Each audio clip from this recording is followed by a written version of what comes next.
Now on to something that has the rap community concerned: retaliation, beefs, and now a murder. 20-year-old rapper Xxxtentacion was shot and killed yesterday in Miami, Florida.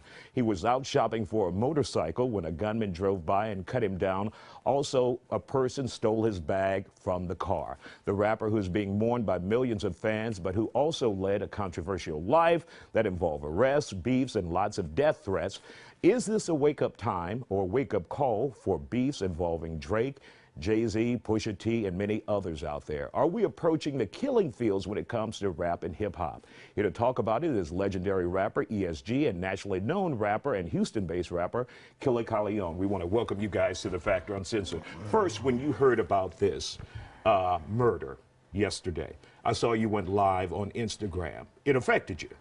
Most definitely, because social media is at an all-time high with the news and everything that's the now right now. In a matter of seconds, you can find out everything via social media. It's a lot different from the news because it's syndicated, and you have certain times where the news has come on, being that you have people now that they're actually on the scene before the news get there, right, and displaying everything that's going on. So it's kind of disturbing to me because they look towards getting him on social media dead before they even tried to get him help or to resuscitate him to try to save his life. We're looking at a desensitized generation where people run up to the scene to get it on World Star first before they see if there's a pulse on this guy. When I saw that video, it was disturbing to me. I'm sure it was disturbing to you. Lifeless in his car. It's crazy. That's crazy. Then after that, so many memes came out where it was like making it out of a joke, you know. And my son's 17, he in the rap game. So what I try to tell him and try to teach him is,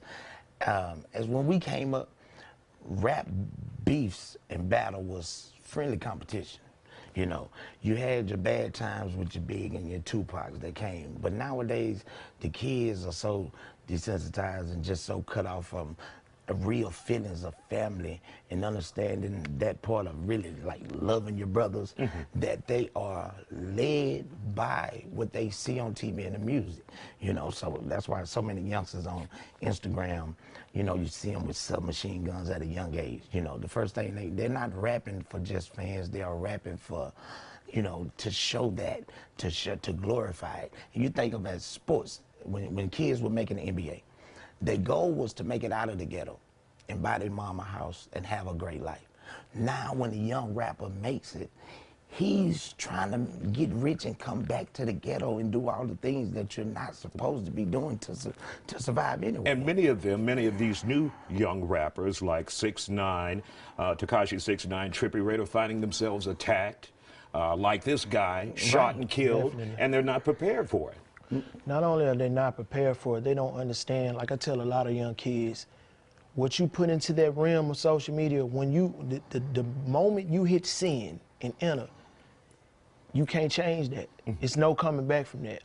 And whatever you display on there, the kids now are warped in so hard to where they believe that that's reality now.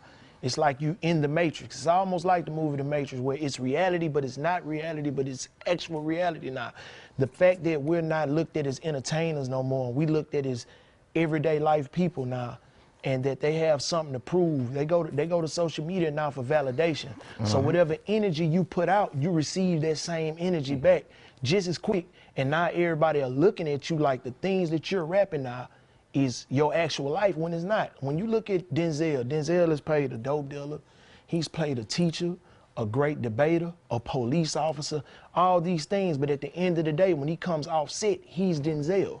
They don't look at rappers like that no more. They look at like, this is really his life. When you see the private jets, when you see the cars, they're not understanding that a lot of that is for the image, that the labels are there to put an image up front first to make you look like you this certain person, when in reality, a lot of those kids not even prepared for the streets or don't know what the streets come in. And I tell a lot of people, you almost have to categorize rap like you do books in the library now for them to get an understanding. And the thing I'm gonna say about XXX, you get what you put out there for as with the universe and with the energy. And if it's like he was asking to die. Yeah, you know, predicted it several times. But he just kept rapping about it and kept rapping about it, you know. And if you think back in Tupac, so it's almost like with anything, if you constantly, so our youth out there, you need, you know, you need to wake up and understand, you know, this music should be a job, you know. You shouldn't want other people to die just because you're in competition with them. You know what I'm saying? And in the last 30 seconds, are you surprised we've recently seen veterans like Drake and Pusha T all get involved with these beefs? Which not at all. I'm not surprised because they're in it for the sport. The youngers are in because they need validation. They have a point to prove to the streets. And when you have, it's great that, see, you got to think, and you have to have someone of a magnitude like a Lil J who's strong enough or big enough to tell Drake, calm down, leave it at that before we get out of hand. All right. Thank you guys for coming on. Thank you. Valuable information there.